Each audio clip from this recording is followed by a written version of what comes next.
अब दुनिया में एक ऐसी खबर सामने आ रही है जिससे पूरी दुनिया की धड़कनें तेज कर दी है। पश्चिमी एशिया में जारी भीषण टकराव के बीच एक सनसनीखेज दावा सामने आया है।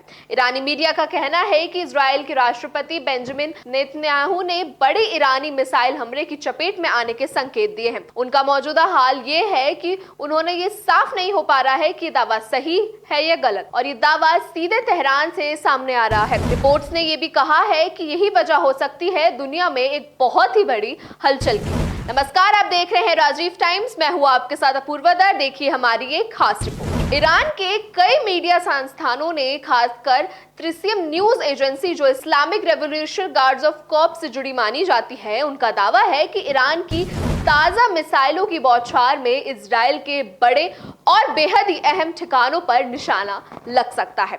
और इन सभी टारगेट्स में एक नाम है जो सबसे ज्यादा चर्चा में है, वो है इजराइल के प्रधानमंत्री बेंजामिन नेतन्याहू, जो खुद अपने ही दफ्तर में इसका टारगेट बन सकते हैं। रिपोर्ट्स के मुताबिक ईरान ने इस हमले को बेहद ही खैरब शेकिन ब्लास्टिक मिसाइलों का इस्तेमाल किया जा सकता है। ऐसे में मिसाइलें खास तौर पर इस्तेमाल होंगी और गहराई तक बने और सुरक्षित सैन्य ठिकानों पर सटीक हमला और निशाना भी कर सकती हैं।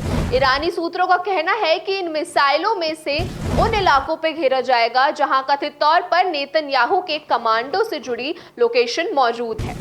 बस यही नहीं, सवाल का तूफान शुरू हो रहा है। क्या उस वक्त नेतन्याहू वहां मौजूद थे?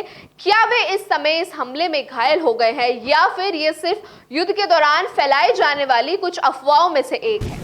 खैर, ईरानी रिपोर्ट्स में एक और बड़ा दावा और हमला सामने आया है, और ये इशारा उस तरफ कर रहा है कि ईरान और इजराइल का जो तनाव है वो और ज्यादा ही बढ़ता हुआ नजर आ रहा है। बताया जा रहा है कि तेल अवीव में मौजूद एक सीक्रेट अंडरग्राउंड युद्धकालीन सुविधा जो भी जोरदार झटका लगा है। सोशल मीडिया पर तेजी से वायरल हो रही वीडियो इस जगह बीबी का बंकर यानी नेतन्याहू के गुप्त कमांडर बंकर से जुड़ा बताया जा रहा है।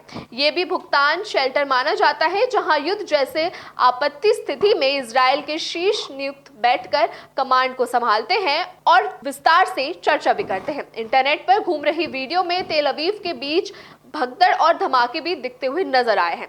आग की उठती लपटें और भारी तबाही का दृश्य इसमें दिखाई देने को मिल रहा है। इस तस्वीरों को देखकर अटकलें लगाई जा रही हैं कि तेज और तर्रार ईरान इजराइल पर और बड़े और सीक्रेट तरीके से हमला कर सकता है, उनकी कमांडो साइट को भी नुकसान पहुंचा सकता है।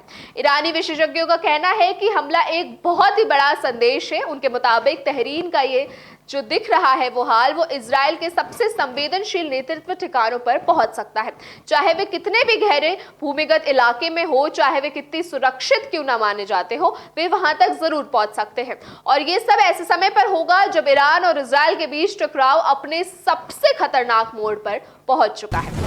ईरान का कहना है कि हमला जवाबी कार्रवाई थी। उनके मुताबिक पहले कई हमलों में ईरान के सर्वोच्च नेता खमीनी की मौत हो गई थी। इसके जवाब में ईरान ने इजराइल की ओर से मिसाइल और ड्रोन की कई लहरों को दाग दिया है, और ये निशाना बताया गया है इजराइल के रणनीतिक कमांडो सेंटर और नेतृत्व से जुड़े अहम ठिकानों पर। अब ईरानी मीडिया का दावा है कि इन्हें हमलों में से एक बेंजामिन के घर पे भी किया गया है और उनकी लोकेशन को निशाना बनाया गया है। इसी वजह से मौजूदा हालात अब भी और रहस्य में हो रहे हैं। हालांकि इजरायली अधिकारियों ने इन दावों को पूरी तरीके से खारिज कर दिया है। देश दुनिया से जुड़ी तमाम खबरें और जानकारी पाने के लिए देखते रहिए राजीव टाइम्स।